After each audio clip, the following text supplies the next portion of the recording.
पौराणिक युग में कई ऐसे भक्त थे जिनके लिए स्वयं भगवान धरती पर उतरते थे और उन्हें अपना आशीष देकर स्वयं को गौरवान्वित मानते थे। ऐसी ही एक भक्त थी शबरी।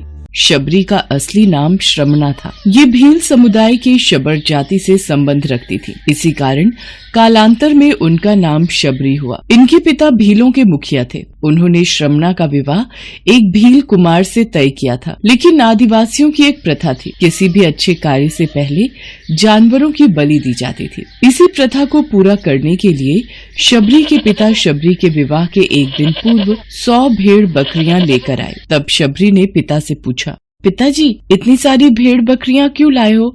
शबरी बिटिया, ये हम भीलों की एक प्रथा है जिसके अनुसार कल प्रातः तुम्हें विवाह की विधि शुरू करने से पूर्व इन सभी भेड़ बकरियों की बलि दी जाएगी। अच्छा, मुझे तुम्हारे विवाह के लिए बहुत काम है, मैं अभी आता हूँ। माँ, ये कैसी परंपरा है जिसके कारण बेजुबान और निर्दोष जानवरों की हत्या की जाती है?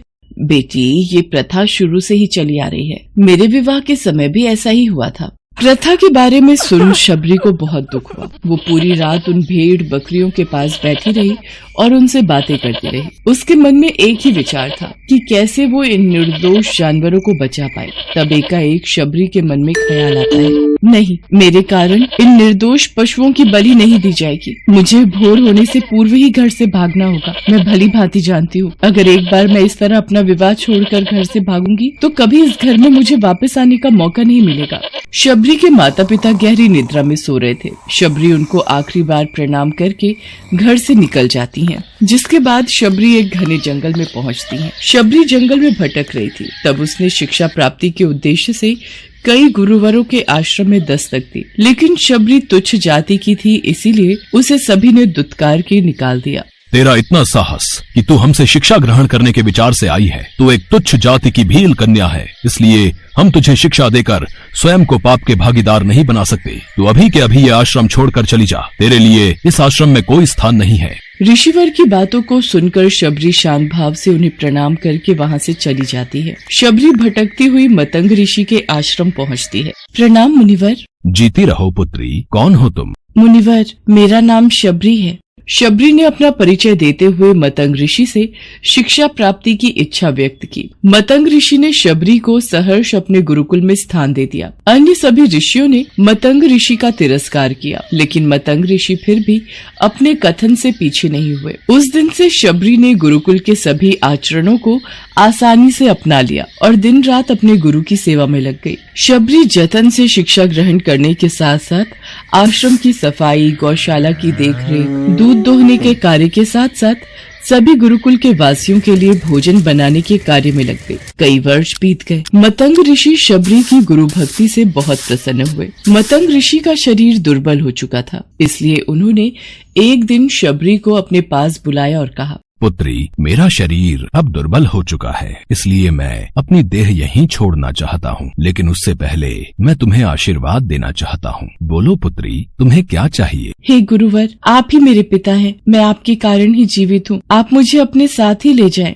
नहीं पुत्री, तुम्हें मेरे बाद मेरे इस आश्रम का ध्यान रखना है। तुम जैसी गुरु परायण शिष्या को उसके कर्मों का उचित फल मिलेगा। एक दिन भगवान राम तुमसे यहाँ मिलने आएंगे और उस दिन तुम्हारा उद्धार होगा और तुम्हें मोक्ष की प्राप्ति होगी। इतना कहकर मतंग ऋषि अपनी देह त्याग कर समाधि ले लेते हैं। उसी दिन से शबरी हर रोज प्रातः उठकर बाग जाती, ढेर सारे फल इकट्ठा करती, सुंदर सुंदर फूलों से अपना आश्रम सजाती। शबरी को भगवान राम के आने का कोई निश्चित दिन नहीं पता था। उसे केवल अपने गुरुवर की बात पर यकीन था, इसलिए वो रोज राम के इंतजार में समय बिता रही थी। वो रोजाना यही कार्य करती थी। एक दिन शबरी आश्रम के पास के तालाब में जल लेने गई। वहीं पास में एक ऋषि तपस्या में लीन थे। जब उन्होंने शबरी को जल लेते देखा तो उसे अछूत कहकर उस पर एक पत्थर फेंक कर मारा और उसकी चोट से बहते रक्त की एक बूंद से तालाब का सारा पानी रक्त में बदल गया। तुझ अछूत के रक्त से इस तालाब का जल अपवित्र हो गया। तूने पाप किया है, तू पापिन है। मेरे क्रोध से बचना है तो इसी क्षण यहाँ से चली जा।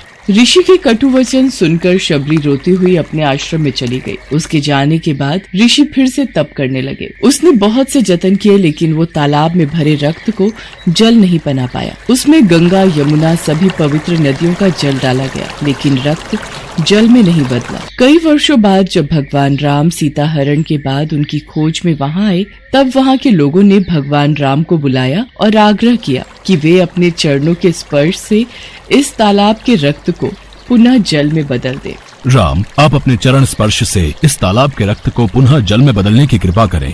यदि मेरे इस कार्य से आप सबका भला होता है तो मैं ऐसा ही करूँगा ऋषिवर। राम उनकी बात सुनकर तालाब के रक्त को चरणों से स्पर्श करते हैं, लेकिन कुछ नहीं होता। ऋषि उन्हें जो करने को बोलते हैं, राम वे सभी मंत्रोच्चारण करते हैं, लेकिन रक्त जल में नहीं बदलता। तब राम ऋषि से पूछते हैं, हे ऋषिवर, मुझे इस तालाब का इतिहास बताएं। यहाँ ऐसा क्या घटित हुआ जिस कारण इस तालाब का जल रक्त में बदल गया? राम जी की बात सुनकर ऋषि उन्हें शबरी और तालाब की पूरी कथा बताते हैं और कहते हैं, हे प्रभु राम, ये जल उसी तुच्छ जाति की शबरी के कारण अपवित्र हुआ है। हे ऋषिवर, ये रक्त उस देवी शबरी का नहीं, मेरे हृदय का है, जिसे आपने अपने अपशब्दों से घायल किया था। मुझे देवी शबरी से मिलना है, उन्हें हमारे आने का संदेशा भिजवा दीजिए। तब शबरी को बुलावा भेजा जाता है। शबरी राम के आने की प्रतीक्षा में अपनी कुटिया को सजा रही थी। राम का नाम सुनते ही शबरी दौड़ी चली आती है। क्या मेरे राम आए हैं? शबरी के राम आ गए, मेरे प्रभु राम आ गए। मतंग ऋषि का कथन सत्य हुआ, मेरे राम आ गए। शबरी का उद्धार करने मेरे राम आ गए। जिनको देखने के लिए ये आंखें तरस रही थी, वो प्रभु श्री राम आ गए। शबरी मेरे प्रभु राम कहती हुई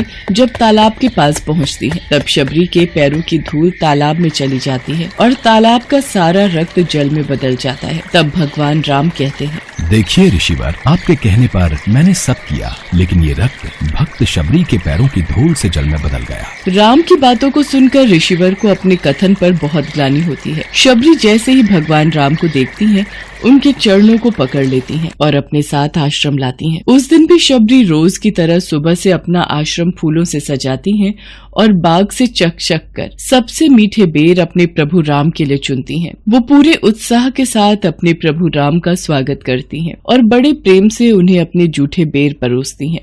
ये मीठे बेर आपके लिए बाग से लाई थी, आप ये ग्रहण कीजिए, मैं आपके लिए जल लाती हूँ। भगवान राम प्रेम से बेर खाने के लिए उठाते हैं, तब लक्ष्मण उन्हें रोक देते हैं। भैया, ये बेर जूठे हैं, इन्होंने ये सभी बेर चक्कर आपको दिए हैं। ये बेर जूठे नहीं लक्ष्मण, सबसे मीठे हैं, क्योंकि इनमें माँ शबरी का प्रेम है। इतना कहकर भगवान राम प्यार से बेर को खाने लगे। भगवान ने जाते हुए शबरी माई से कहा, माँ, आप मुझसे जो चाहे वो मांग सकती हैं। प्रभु, मतंग ऋषि के कहने पर मैं आज तक सिर्फ आपके दर्शन करने के लिए जी रही थी। अब आप मुझे मोक्ष प्रदान कीजिए। मैं अपना शरीर आपके चरणों में त्यागना चाहती हूँ। और उसी क्षण शबरी ने अपना शरीर त्याग दिया। भगवान राम ने अपने हाथों से उनका अंतिम संस्कार किया और सीता माँ की खोज में आगे बढ़ गए। इस तरह से ऋषि मतंग की बात सच साबित हुई और शबरी को भगवान राम के दर्शन भी हुए। तभी से भगवान राम को शबरी के राम भी कहा जाने लगा। ये तो सभी जानते हैं कि लंका का राजा रावण सीता का हरण करके लंका नगरी ले गया था और आखिरकार बुराई पर अच्छाई की जीत हो जाती है। राजा राम रावण को मारकर विजय पा लेते हैं। राम रावण का घनघोर युद्ध समाप्त हो चुका था। रावण मृत्यु शैया पर पड़ा था। श्री राम जानते थे कि रावण महापंडित महाज्ञानी है और वो अंतिम पलों में लक्ष्मण को ज्ञान की महत्वपूर्ण बातें सिखा सकता है। इसलिए जब रावण अंतिम श्वास ले रहा था, तब राम जी ने लक्ष्मण से कहा, लक्ष्मण, रावण अपने समय का एक श्रेष्ठ विद्वान पंडित है। इस समय वो तुम्हें ज्ञान की बातें बता सकता है जो तुम्हारे जीवन के लिए बहुत ही महत्वपूर्ण हो सकती हैं। रावण इस समय अपनी अंतिम सांसें गिन रहा है, जाकर उससे कुछ शिक्षा लो। पर भैया, रावण तो एक अत्याचारी राजा है और इस समय मृत्यु शैया पर लेटा वो अपने पापों का दंड भुगत रहा है। वो भला मुझे क्या ज्ञान देगा? प्रिय लक्ष्मण, रावण की महानता और उसके ज्ञान को अस्वीकार मत करो। रावण एक महान योद्धा है, एक महान शासक है। रावण को उचित और अनुचित का भली भांति ज्ञान है। उसकी पराजय का कारण केवल अभिमान है, अहंकार है। अन्यथा संसार की कोई भी शक्ति रावण को पराजित नहीं कर सकती थी। यदि तुम्हें अभी भी रावण के पांडित्य पर कोई संदेह है तो तुम स्वयं जाओ और रावण के मुख से ज्ञान की बातें सुनो। तुम्हें उनके सच का अनुभव हो जाएगा। जाओ लक्ष्मण। अपने भाई श्री राम जी से आज्ञा लेकर लक्ष्मण रावण से ज्ञान प्राप्त करने के लिए जाते हैं और रावण के सिर के पास खड़े हो जाते हैं।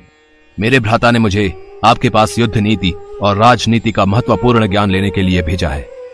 जाओ, गुरु से व्यवहार कैसे करते हैं पहले ये सीख कर आओ। रावण के मुख से ये शब्द सुनकर लक्ष्मण राम जी के पास वापस लौट आते हैं और उनसे कहते हैं, भैया, वो रावण तो बहुत ही अहंकारी है। मैं उससे ज्ञान प्राप्त करने गया, परंतु उसने मुझे कोई ज्ञान नहीं दिया। ज्ञान प्राप्त करने के लिए तुम कहाँ खड़े थे लक्ष्मण? भैया, मैं उसके सिर के पास खड़ा था। नहीं लक्ष्मण, यदि गुरु से ज्ञान प्राप्त करना हो तो सदैव उसके चरणों के पास खड़े रहना चाहिए। जाओ लक्ष्मण, रावण तुम्हें ज्ञान अवश्य देगा।